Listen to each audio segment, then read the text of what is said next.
Tracking, alerting, protecting. This is WKYT News at 6. There is now a court summons out for the woman investigators think played a role in branding a Lexington puppy. A woman shows up in a Rowan County home with a strange request. Now police have a warning for the community. New developments in the case against a Lexington man accused of killing his infant son. And a Vietnam War veteran is honored more than 40 years after his death. WKYT News at 6 starts now. Good evening. It shocked many of you. A dog found chained to a fence, abandoned, and badly abused in a Lexington neighborhood. Tonight, investigators have identified the woman they say is responsible. We have been telling you about the dog named Felicity since August. Investigators say they also found a curse word burned into her skin. Today, WKYT's Kristen Kennedy talked to the vet who treated Felicity. She has the update in our top story at 6. Felicity's scars were some of the worst Dr. Elizabeth Ubelor had ever seen. I've picked pavement out of bone, and I've seen some horrendous injuries, but I've never seen one that I knew without a doubt was caused by purposeful mistreatment of the animal. Scar tissue, she says, came from chemical burns, was 3/4 of an inch thick. I sent the tissue off to the lab, and when I got the histopathology report back, I bawled my eyes out. Officers found Felicity chained to a fence, alone, physically branded with profanity. For months, her case sat unsolved until just recently when animal control officers issued a court summons on Felicity's old owner. With Felicity, I think what makes that such a poignant story is somebody did that on purpose. And that's the part that is just hard to get over with her. Animal Control's chief tells us he is still waiting for law enforcement to serve this summons. He says Andrew Saunders is facing what's called a care and treatment violation. Felicity Deserves that kind of interest in her case and to try to get to the truth. According to Animal Control's chief, a second person could face a similar summons. Somebody had to hold her while all that was being done to her. So, it wasn't a one-person job. The violation is classified as a misdemeanor. In Lexington, Kristen Kennedy, WKYT. Such a sweet dog. Felicity does have a new forever home. Humane Society leaders say she has been with her new family for about 6 weeks, and her fur now hides her scar tissue. An assault suspect who police say escaped house arrest in Laurel County is back in custody tonight. Laurel County Sheriff's Office says police arrested Terry Mullins in Hamilton County, Ohio, near Cincinnati. He'll soon be brought back to Laurel County. Back in September, police say Mullins hit 17-year-old R.J. Warren with his van, but didn't stop. Warren was critically injured and is still recovering. Police charged Mullins with assault, DUI, and leaving the scene of an accident. He was allowed to be on house arrest, but police say he ran off 3 weeks ago. A woman's suspicious behavior has police in Moorhead concerned tonight. They say she showed up at an elderly woman's home and asked to come in to check the woman's medications. Police say she even had a white lab coat on. As Victor Puente tells us, police worry this woman may be trying to pull off a crime. The woman police are searching for came to a home on the street behind me and pretended to be a home health nurse. Police say what she was really trying to do was get her hands on some bottles of prescription medicine. The victim told police the woman came to her home on South Blair on Wednesday wearing a white lab coat, but with no tag or identification. And stated that she worked for home health with St. Clair and wanted to see her medication. And they thought it sounded kind of odd, so they didn't let her in. Police say the elderly woman does get visits from home health care, but didn't recognize the woman and didn't give her her medicine. The next day, when she got a visit from her actual home health provider, she asked them about the woman from the day before. They told her they hadn't sent anyone, and that's when police were called. May just be watching the area, to see, if home health comes there, what house they go to, things like that. So that's probably how they picked her out. Now police want to spread the word about the attempt to see if anyone else has encountered her. So we're just kind of worried that this may have already happened to other people, or whoever this female was may try to do it again somewhere in the city. Captain Blevins said anytime someone comes to your home and you aren't expecting them, the best thing you can do is ask for identification before you continue speaking with them. In Moorhead, Victor Puente, WKYT. Police say that woman is white, in her 40s, slightly overweight, and dark hair. They say that she identifies herself as Julie, but police think that's likely a fake name. A Lexington man has pled guilty in connection to the death of his infant son. Court workers tell us as part of a plea deal, Kaz Hazuga admitted to second-degree manslaughter. He had been charged with murder. His 28-day-old son died last November. Lexington police say Hazuga told them he slammed the baby's head against a counter, but he told us that police forced him into a confession. Hazuga will be sentenced next month. Prosecutors recommended a 6-year sentence as part of that plea deal.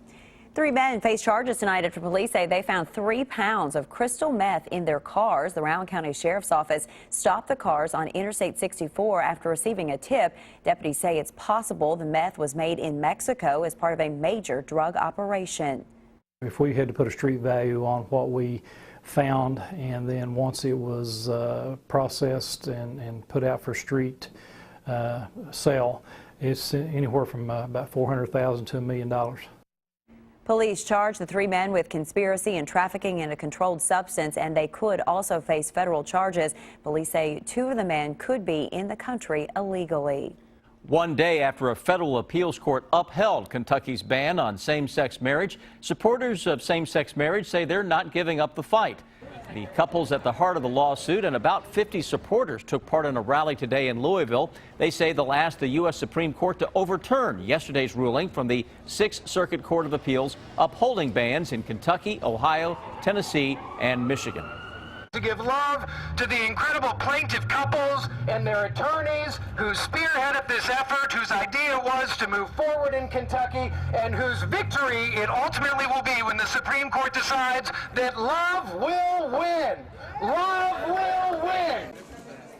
Not everyone agrees. The Family Foundation of Kentucky is pleased with the ruling that the same-sex marriage ban should be left to voters, not the legal system. Some frightening moments at a Lexington gas station today during a chain reaction crash. It happened this morning at the Thorntons on Woodhill Drive. A woman says she hit a van as she was turning into the gas station, but that crash caused her to lose control. Investigators say the woman's car then hit a truck and a gas pump. The pump then fell on top of another truck. The driver of that truck says he had walked away just moments before it happened. 15 seconds difference, and I'm maybe part of that accident instead of just a bystander with a vehicle involved. So yeah, very fortunate. Well, the good news, no one was injured in that crash. Firefighters say safety measures on the gas pump kicked in during the crash, causing it to shut down and avoid an explosion.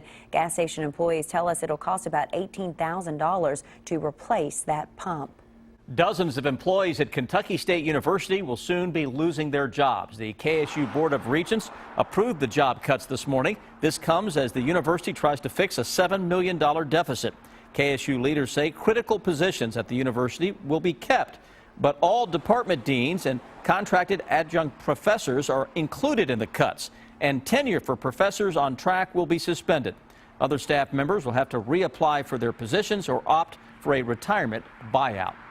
It was out there today at times, but the sunshine didn't do much to warm temperatures today, and it is going to be a really chilly weekend. Chief Meteorologist Chris Bailey has an early look at that forecast. How about it, Chris? Yeah, here we are in early November, and you can often get temperatures that are fairly mild. That is not going to be the case, though, this evening or certainly over the next couple of days. Friday evening, here's how it is looking out there with some high clouds coming in on that western horizon. Just an absolutely gorgeous sunset moments ago showing up right now in Lexington. If you're heading out to a high school football game or just out for a night on the town, temperatures dropping quickly. Low 40s in an hour, will be in the upper 30s with fairly low humidity levels leading to a quick drop in temperatures as the sun sets. Already down to 39 Mount Sterling. Look at Danville, 37 degrees early this evening. So, yeah, we're going to need the sweatshirts, the winter coats out there if you're going to be cheering on our teams. Temperatures this evening, 36 degrees by 11 o'clock with high clouds. High pressure on top of the area, cleaning the skies up this afternoon.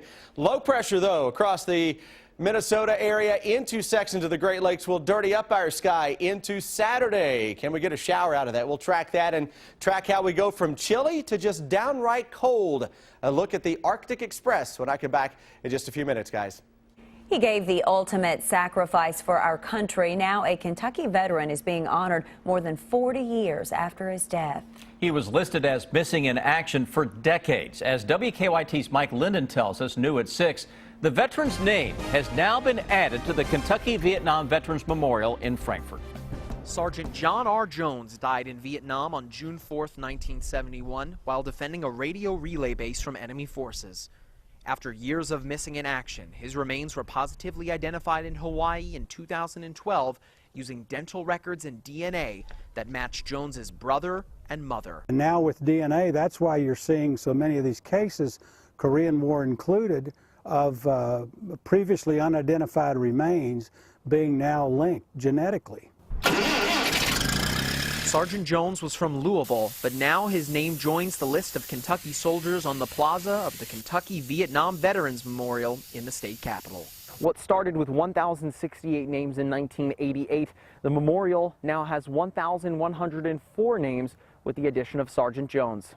I just want to get it done just for them, you know. I mean, I guess that's what's the most important thing, you know, is because I know it's important to the veterans and the veterans' families, and so, you know, I'd like to just have it done for them. His name is engraved in 2 places, on the base of the monument and in the exact spot where a sundial projects a shadow on the day he died. Our purpose here is to give due recognition to all soldiers who gave their lives in Vietnam and engrave their names on the memorial so that he can, in a sense, rejoin his buddies after all these years. So far, no members of the Jones family have stepped forward.